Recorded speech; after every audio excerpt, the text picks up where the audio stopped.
ગુજરાતના જાણીતા ઉદ્યોગપતિ, સામાજિક અગ્રણી અને કિરણ હોસ્પિટલના ચેરમેન મથુર સવાણી દ્વારા પાટીદાર સમાજને સંબોધીને એક જાહેર પત્ર લખવામાં આવ્યો છે.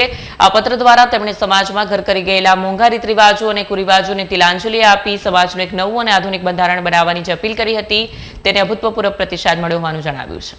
ગુજરાતના જાણીતા ઉદ્યોગપતિ, સામાજિક અગ્રણી અને કિરણ હોસ્પિટલના ચેરમેન મથુર સવાણી દ્વારા પાટીદાર સમાજને સંબોધીને એક જાહેર પત્ર લખવામાં આવ્યો છે. આ પત્ર દ્વારા તેમણે સમાજમાં ઘર કરી ગયેલા મોંઘા રીત રિવાજો અને કુરિવાજોને તિલાંજલિ આપી એક નવું આધુનિક બંધારણ બનાવવાની જે અપીલ કરી હતી તેને અભૂતપૂર્વ પ્રતિસાદ મળ્યો હોવાનું જણાવ્યું છે. મથુર સવાણીએ દિવ્ય ભાસ્કર સાથેની વાતચીતમાં જણાવ્યું કે ગુજરાતનો પાટીદાર સમાજ એક આગવો સમાજ છે. હર કોઈ જગ્યાએ તે આગળ રહેતો હતો અને અન્ય સમાજો તેની પાસે પ્રેરણા લેતા હતા.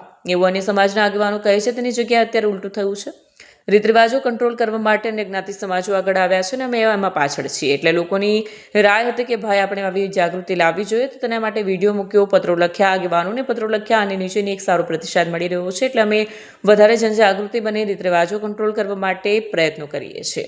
મથુર સવાણીએ પત્રમાં જણાવ્યું છે કે રીત રિવાજો પર નિયંત્રણ લાવવા અંગે તેમણે તાજેતરમાં સોશિયલ મીડિયા પર એક વિડીયો મૂક્યો હતો. આ વિડીયોને કરોડો લોકોએ નિહાળ્યો છે અને લાખો લોકોએ પોતાના પ્રતિભાવો આપીને આ વાતને સમર્થન આપ્યું છે.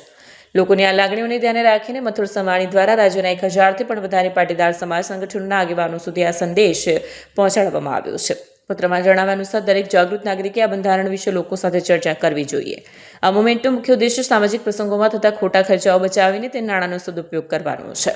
આ પત્ર દ્વારા પાટીદાર સમાજમાં એક નવી ક્રાંતિ લાવવાનો પ્રયાસ કરવામાં આવ્યો છે. મથુર સવાણીની આ પહેલને રાજ્યભરમાંથી બહોળો પ્રતિસાદ મળી રહ્યો છે. ગુજરાતમાં પાછલા એકાદ વર્ષથી જે તે જ્ઞાતિ સમાજમાં રીત રિવાજ કંટ્રોલ કરવા માટે નિયમો બની રહ્યા છે, બંધારણ બની રહ્યા છે. તે વાત સ્વાભાવિક રીતે પાટીદાર સમાજના લોકો પણ સાંભળતા હોય તો એ લોકો જ્યાં ત્યાં અમને મળતા હોય ત્યારે એક ઈચ્છા વ્યક્ત કરતા હતા કે આપણા સમાજમાં પણ હવે રીત રિવાજ કંટ્રોલ કરવો પડશે, તો એના માટે જાગૃતિ આવે લોકોમાં, એ માટે એક પ્રયાસ કરો.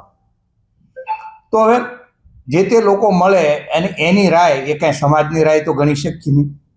તો સમાજ શું વિચારે છે એના માટે એક સોશિયલ મીડિયામાં અમે વિડીયો મૂક્યો, કરોડો લોકો સુધી લોકોએ પહોંચાડ્યો અને સામેથી જે પ્રતિસાદ મળ્યો છે એ લોકો રીત રિવાજ કંટ્રોલ કરવા માટે નિયમ બનાવવાના પક્ષમાં છે. આ વાત સાંભળી અને લોકોની રાય મેં ગુજરાતના 1000 સમાજ સંગઠનના અમારા આદરણીય આગેવાનોને પત્ર લખ્યો છે કે લોકો આવું વિચારી રહ્યા છે, તો તમે તમારા વિસ્તારમાં તમે લોકોમાં આ વિષય શરૂ થાય એ માટેનો પ્રયત્ન શરૂ કરો, વિનંતી કરી છે. અને આમ લોકોને એક પત્ર સોશિયલ મીડિયામાં આજે મોકલ્યો છે કે ભાઈ તમે 5, 25, 100 લોકો ભેગા થઈ રીત રિવાજ કંટ્રોલ કરવા માટેનો વિષય જ્યાં ત્યાં મૂકો અને આગેવાનોને ભેગા થઈને મળો.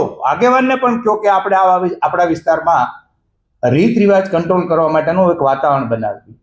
અને આવી રીતે જો આખા ગુજરાતમાં વાતાવરણ બનશે તો એક રીત રિવાજ કંટ્રોલ કરવા માટેનું અભિયાન, જાગૃતિ આવશે. તો આવનારા દિવસોમાં સમાજના બધા લોકો ભેગા થઈ, આગેવાનો ભેગા થઈ, લોકોની રાય મુજબની નિયમો નક્કી કરી અને બંધારણ કેવી રીતે અમલ કરવું એના માટેની વ્યવસ્થા, પ્રયત્ન શરૂ કરશે.